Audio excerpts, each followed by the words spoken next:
I'm Sue Gass from Michigan State University. I'm one of the co-authors of the book Second Language Acquisition and Introductory Course.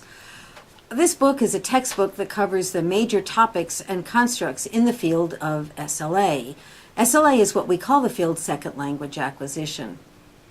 You know, the book was written as an introductory course for both undergraduate and graduate students.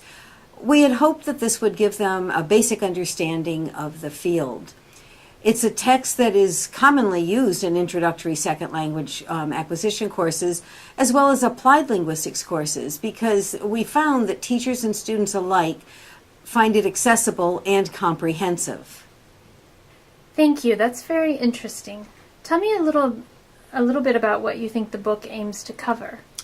Well, what we had hoped to do was to give readers broad exposure to the field of SLA, both to those readers who come into the field with a background in linguistics or background in languages, and even those who come into the field without much background at all, who may just be interested in knowing how languages are learned.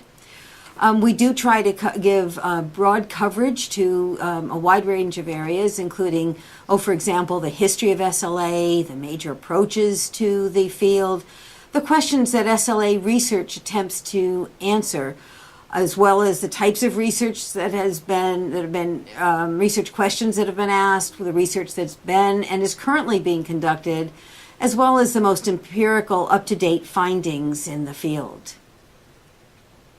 Oh, I see. What would you say is a major strength of the book?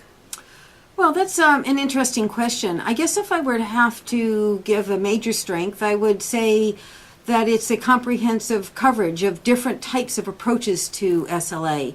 For example, we cover approaches that fall into each of, we might say, three major perspectives on SLA, sort of the linguistic perspective, the cognitive perspective, as well as the sociolinguistic perspectives, all of which we try very hard to present in a balanced manner.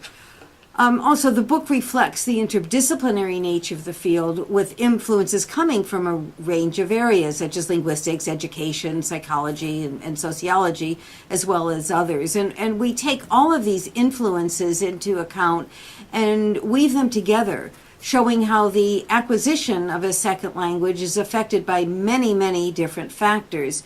This, we believe, provides students with a balanced view of the field. Thanks, that's very interesting. I know this book has been really popular since it first came out in 1994. What do you think is the reason for that success?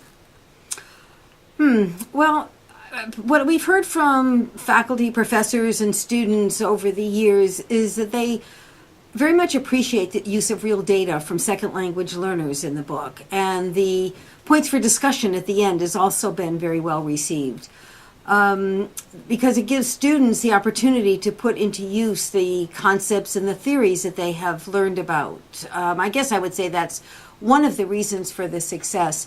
It's also been popular because of its sections that cover relevant topics, as how SLA is related to instructed language acquisition, for example, to second language vocabulary acquisition, to bilingualism, to multilingualism, as well as to individual differences in second language acquisition. So those, I think, are some of the reasons that account for its success over the years. And right now we're working on the fourth edition. I'm working on it with two of my colleagues, Jennifer Bainey and Luke Plonsky, and we hope to have that ready to go to the publisher quite soon. Thanks for your attention.